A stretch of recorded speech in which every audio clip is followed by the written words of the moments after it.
Kikyo is one of the most recognizable characters in Inuyasha, probably because like every character in Inuyasha, everyone sorta kinda looks like her. Sango, Kagome, to be fair though, she is the reincarnation of her, Rin, who is a little girl, and literally every long black-haired female in Inuyasha, besides Kagura of course. Speaking of, calling back Kagura, so in this episode I like to dedicate a whole video to Kikyo, discussing her story from being killed by Naraku, being revived, and eventually her death, once again, or so you think. This video series on Inuyasha has been a massive passion project for me, and I have to thank you all who have watched every video I've put out on Inuyasha so far. I hope you have enjoyed this series thus far, and I will continue to support it in the future. With that out of the way, let's get into it. This is the tragic life, death, and resurrection of Kikyo. Donned in a white and red kimono with beautiful flowing black hair, while she was a selfless person who would help when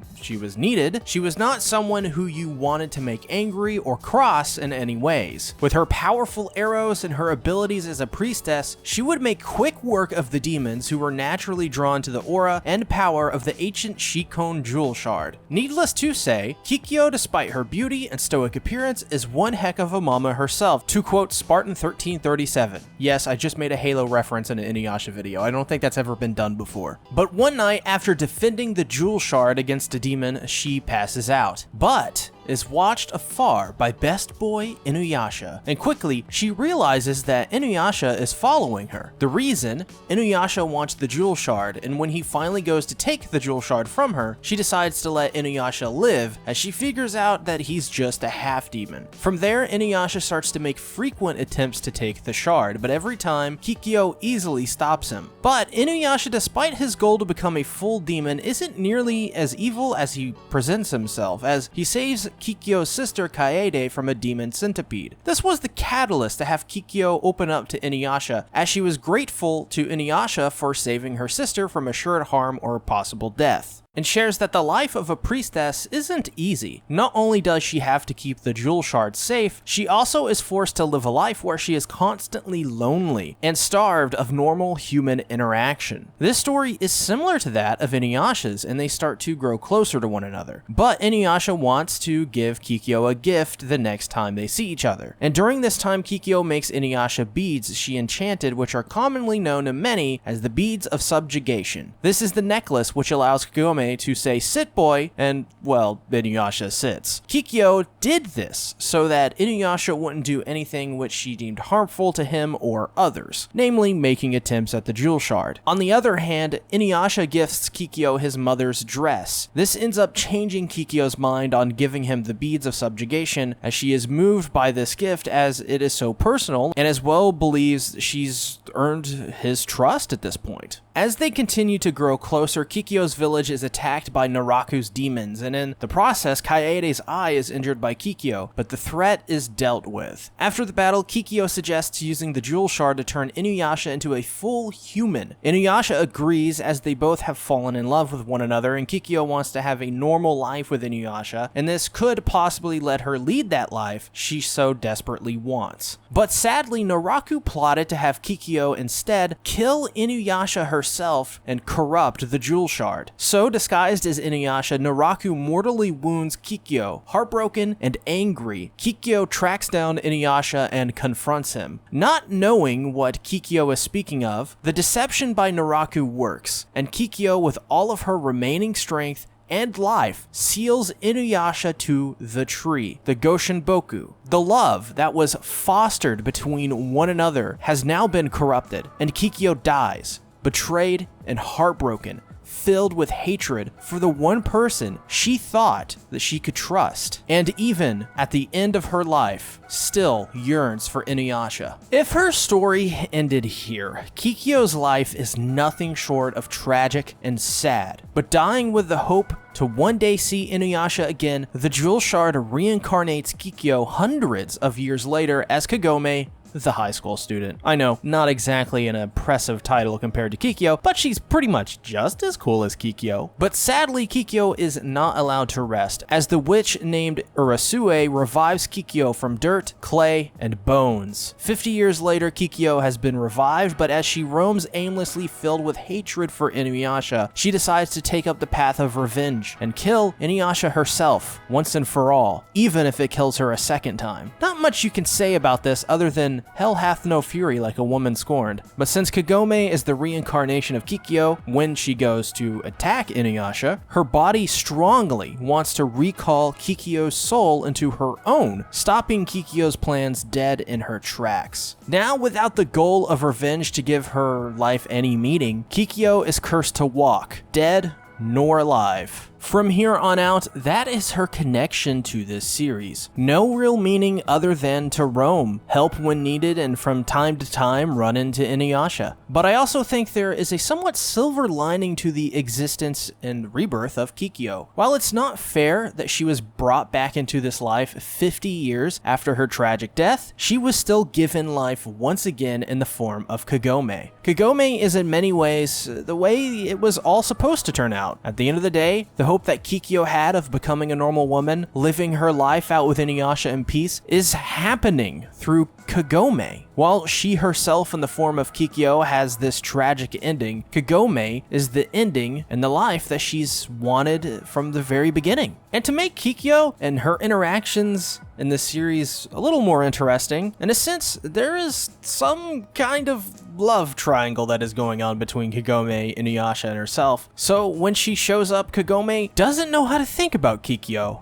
On one hand, she understands Kikyo's relationship with Inuyasha, how important she is to him and how much they care for each other. This is evident in episode 23, Kagome's voice and Kikyo's kiss, which is a massive turning point for the character of Kikyo, with the revelation that it wasn't Inuyasha which tried to kill Kikyo, but Naraku. Though Kikyo, still feeling heartbroken and betrayed, still wishes to enact her revenge and kill Inuyasha. Since she is dead and cannot be brought back to life, it does not matter to her who killed her, and that at this point she is happy with simply not being forgotten. In other words, someone has to pay the price of her death, and it might as well be her former lover and all of his friends, Inuyasha. In Kikyo's head, this senseless act of revenge needs to be taken to its completion, because if it isn't completed, then there is no meaning to her life and she'll never be able to direct that anger towards anyone. But Kikyo is completely misguided in this. But can you blame her entirely? She was killed by someone who looked like Inuyasha, and even though it isn't him, that figure killed her, and thus she needs to resolve those feelings that she has. Not only the feelings of wanting his love and to love him in return, but as well to end his life so that she may rest in peace knowing she's gotten her revenge. But in the end, if she does carry out her misguided wish, it would only cause more heartache and pain, as she would be doing the bidding of Naraku to kill the only person that she's ever loved. This leads to the part of the episode where Inuyasha and Kikyo meet at night in an opening. Inuyasha tells Kikyo he's never stopped thinking about her all of these years later, and that he still loves her despite the outcome and her feelings for him. Kikyo kinda does the same, telling him she still loves Inuyasha, all the while Kagome, trapped by Kikyo in a tree, watches on. Inuyasha wishes the time they're experiencing now would never stop, and Kikyo starts to enact her revenge by bringing Inuyasha with her to hell, literally. Kagome's voice though stops this, and Inuyasha frees Kagome from the tree. Kikyo, once again left by Inuyasha, tells him to never forget this moment and the kiss that they shared. It seems Kikyo is never going to catch a break. Inuyasha chooses Kagome over Kikyo in the end, and she once again is left alone, as she always has been. Alone, to wander in this cold and dead body as she hates. This pattern only continues, as while Kikyo wonders, her life is under constant danger, as Naraku only wishes to get rid of Kikyo and kill her. To understand this, we have to understand Naraku and his story. Originally a man named Onigumo, he was a bandit who was set on fire by the people that he betrayed. Kikyo would take care of him in a nearby cave, cleaning his wounds, changing his bandages, making sure he was fed. Over time, Onigumo started to fall in love with Kikyo as he admired her beauty and how she would take care of him, this bandit simply left to rot. Eventually, this love became twisted as he wished to defile her and kill her. One day, he offered his soul and body to demons, and thus Naraku was born. But as Naraku, the part of Onigumo that still exists within him, still loves Kikyo, and thus, to get rid of his love, he wishes to kill Kikyo again. Through Naraku's many plots to kill Kikyo, he is never quite strong enough to defeat her. This is always something Kikyo brings up with Naraku, that he is neither strong enough or emotionally capable enough to do anything. I love that this incredibly evil person who poses a great threat to Inuyasha and the others can't kill Kikyo, and Kikyo will even taunt him on that. But even then, Kikyo's ultimate goal is to purify Onigumo and the jewel shard that he's tainted. A saint at heart, Kikyo still sees the good in everything she does, even though it may be easier to simply defeat Naraku outright and end him. But this brings us to Naraku's confrontation with Kikyo on Mount Hakure. After successfully killing Onigumo's heart and strengthening his body at Mount Hakure, Naraku is finally able to kill Kikyo. Falling into the miasma, which can kill normal life and melt down bones, Kikyo is finally done in, or is she? Kikyo's one strength of seeing the good in things has led her to her presumed death. And in part 2 of this video, we will discuss the second half of Kikyo's journey. But to put a bow on part 1, there isn't a character quite like Kikyo, and she is easily one of my favorite female characters in Inuyasha, and likely of all time. She's a woman that's been robbed of everything that she's loved, and because of this was turned into an almost bitter person. She's one of the most layered characters in all of the series with multiple conflicting emotions. Does she kill Inuyasha? Does she love him or hate him? Why does he choose Kagome over herself? And on top of all of that, Kikyo still retains that pure side of her heart where she will exploit the love Onigumo has for her and try to purify Naraku even though he's trying to constantly make threats on her life. Needless to say, Kikyo is like an onion, and in part 2 we will be discussing the ending to Kikyo's journey. You don't want to miss it, so subscribe